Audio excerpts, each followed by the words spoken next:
Ascension, Part 5, Tiferet via Yesod. Tiferet lies at the center of the tree of life.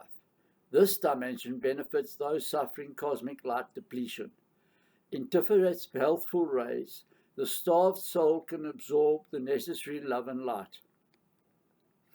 Tiferet is the manifest as the physical sun in Asai, and as the spiritual luminaries in the worlds of Yetzirah, Bria, and Atziluth.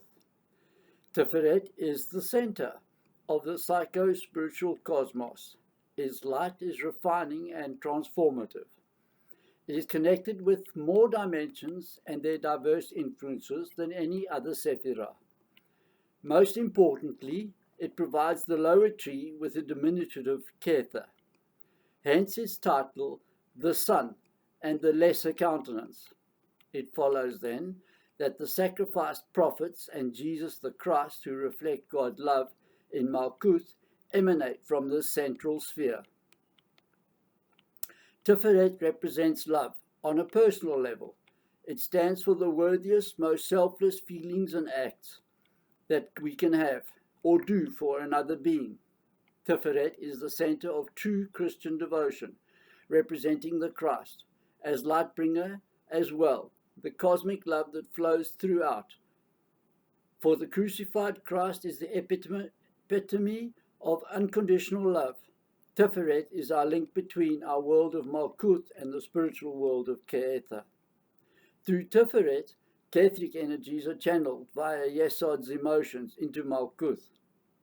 Tiferet tones down these energies in order to make them more digestible in the earthly realm of Malkuth, because without passing through this process, God's energies would be too refined for our systems, which are accustomed to heavier energies. They would simply surpass all understanding, and we would not be able to assimilate them.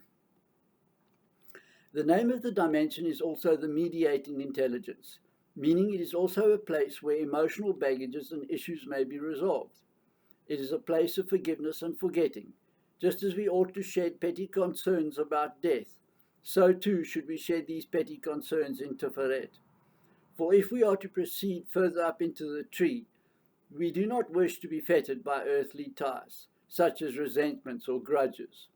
To experience God, we must be able to fly free up in the tree. So when we arrive at Tiferet, we need to offer up our heaviness and ask that it be replaced by the refined energies of the beings of light resident in the sphere. One of the symbols of the Sephirah is the phoenix. What appears to be death is revealed as life. Such a resurrection theme is central to Tiferet. Tiferet truly stands for the equibalence of all aspects of our lives. The tarot card representing Tiferet is the 4 sixes. The musical note that harmonizes with the Sephirah is F sustained, and the scents that will get you there are lavender and frankincense. The gods you can invoke are the gods of love and sacrifice. You are ready to begin path working. Enter your sacred circle. Then see yourself standing inside the temple of Malkuth with its black and white square tile floor. Complete your purification ritual and supplication to Gaia, asking for her permission to leave Malkuth. If you get her blessing, stamp your feet 10 times when you're ready to begin path working. You face the ascetic door in the middle. It has a circle with an upright triangle inside the circle hanging on the door. You think about leaving Malkuth. Suppen up all that you have, your desire to travel to Yesod. Almost instantaneously the indigo door opens, and inside is a portal in front of you. Its walls are flashing fractals of blue, black, indigo lights. You are sucked into the void and feel yourself traveling upward and closer to your goal. Lower your arms and push on through until purple light illuminates the tunnel. Suddenly in front of you are towering green waves of energy, crested with scarlet fire. It is the god form of the Sephirah Yesod, who is called Shaddai El Chai. This is the authority to whom you must apply for passage through Yesod. Try to concentrate on the resonance of its name as you envisage the living colors and formidable powers of this oceanic expression of God. Speak the name Shaddai El Chai and ask for permission to pass through Yesod. Say something like, Shaddai El Chai, grant me safe passage and permission to pass through the dimension of Yesod. Wait until you have Shaddai El-Chai's approval and enter the temple of Yesod, which also has a black and white square tiled floor, but this temple has no roof. You intuitively perceive that this temple has 9 sides. There are 4 doors, the one that you've just come through and through which you will return. Across the temple in the opposite wall is the Samekh door, which is the 25th path to Tiferet. Head toward that door. It's bright yellow and its brilliance shines out. Enter the Samekh door when you are ready. Let the light inside the tunnel be so brilliant it almost blinds you with its flashing fractals of bright yellow and gold. This is the path of aspiration and temperance. Temperance cleanses and improves the intake of celestial light. You continue up the path of flashing yellow and golden fractals until you observe in front of you the God-form Jehovah Eloah Vada'ath. Repeat the name until you establish a rapport with this God form, but merely trying to pronounce the name authentically will not suffice. One has to be in the right mood to do this properly. Ask Jehovah Eloah Vada'ath for permission to enter Tiferet. Say, Jehovah Eloah Vada'ath, God form of Tiferet, grant me permission to enter this dimension of Tiferet, and thank you. When you have Jehovah Eloah Vada'ath's blessing, enter the Sephirah through the yellow Samekh door in front of you. You find yourself inside the temple of Tiferet. It is very center of the Sephirah.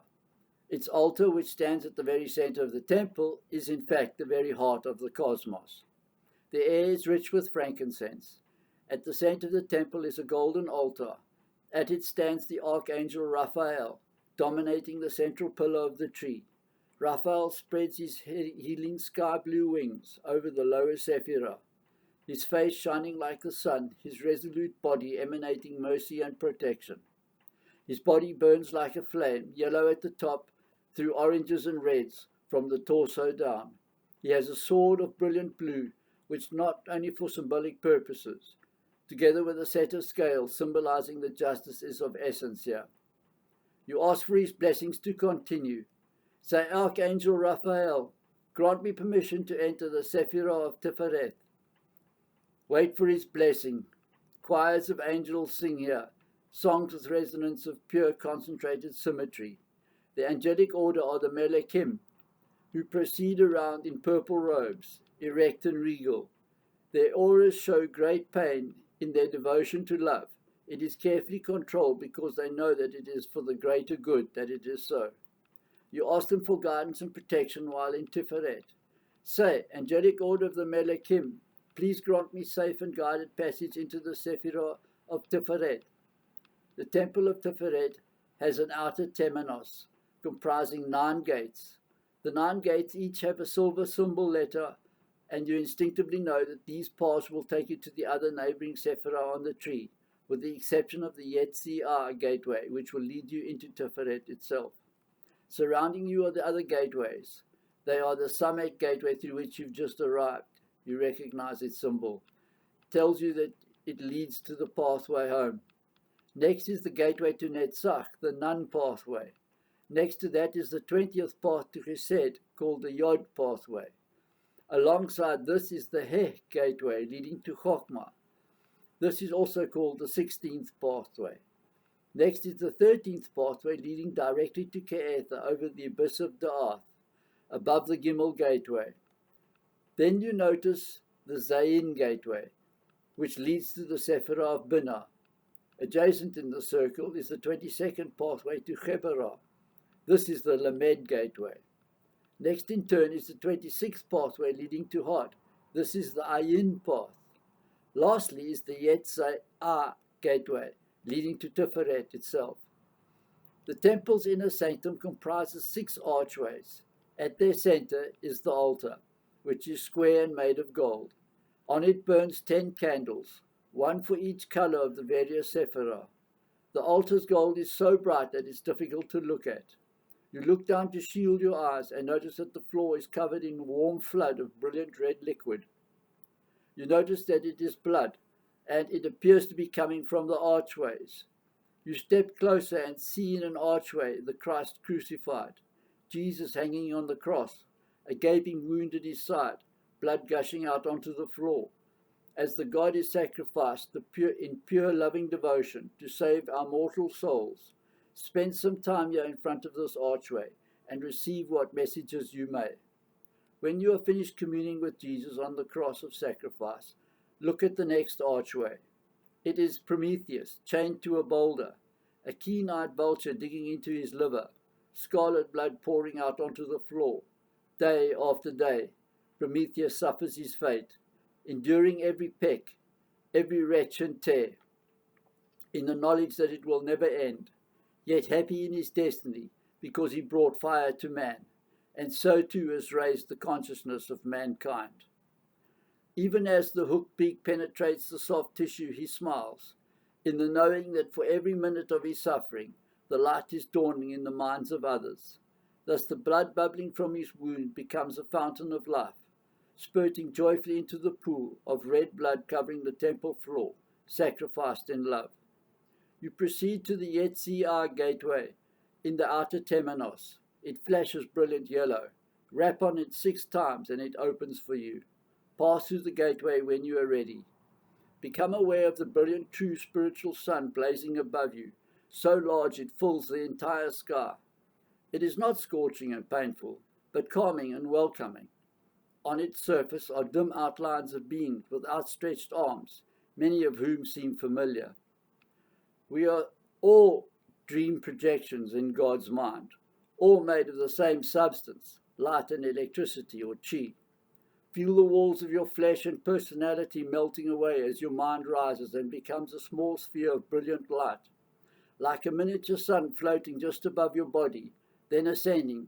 Start to send your ball of light up towards the expansive blaze above you, releasing your perceptions, releasing your earthly attractions and memories, until you begin to lose track of where your consciousness begins and where it ends. You are becoming infused with power much greater than your individual status. Saturated in light, whose fundament is unconscious love and mercy, feel these qualities, becoming absorbed into you. Feel your heart and solar plexus opening up without fear. This is a place where there are no shadows. The light is so great that shadows do not exist here. In the center of this brilliance, you behold the equilateral cross, a symbol of balance and power. Before it is a figure, not nailed, but with arms outstretched in a gesture of all greeting. There is no pain on his face, no odor of sanctity or martyrdom. There is no sacrifice here. But your unrefined sense of addiction of the animal self that you are has been burned in the cleansing energy of Tiphareth. Forgo the animal instincts of pride, greed, sloth, or whatever your venial sins might be. Then in the smoke of your sacrifice, let your true self might emerge. Present yourself to the Christ and converse with Jesus as he welcomes you. However, if you are more comfortable with one of the other Christs, you can commune with Balder, Krishna, or even Osiris on this plane or dimension. Depending on your religious frame of reference, the original Christ embraces everyone. The being that we encounter on this journey is a direct expression of God, infinite in his love and mercy. When you have conversed enough and are ready to return home, visualize the brilliant yellow Yesod gateway. Enter the temple of Tiphareth and seek out the Samekh gateway, which will return you to Yesod. You travel down the flashing yellow fractals on the path of temperance. Think of your aspirations until the fractals become purple and blue. You observe the God form of Yesod towering green waves of energy crowned with scarlet fire. Shaddai El-Chai, Almighty Living God, appears in front of you. Repeat the name Shaddai El-Chai until you've established rapport with this God form and say, Shaddai El-Chai, please grant me safe passage through Yesod as I return home. When Shaddai El-Chai grants his blessing, proceed through the purple door behind it. You're now in the temple of Yesod. Look for the purple Tav door and think on returning to Malkuth. It opens before you and you enter it. Travel down the world path until the fractals turn black, blue, and indigo. You are near home now. Look for the indigo aesthetic door, the one with the symbol of a circle and an upright triangle contained within. When it appears, go through it and enter the temple of Malkuth with its black and white checkered floor. You are home. Exit the temple of Malkuth via the Yetzi'ah door and return to your sacred circle. Leave and close your circle when you are ready. Join us in the next lesson in Mystic Ascension, Part 6, Sephirah via Hod.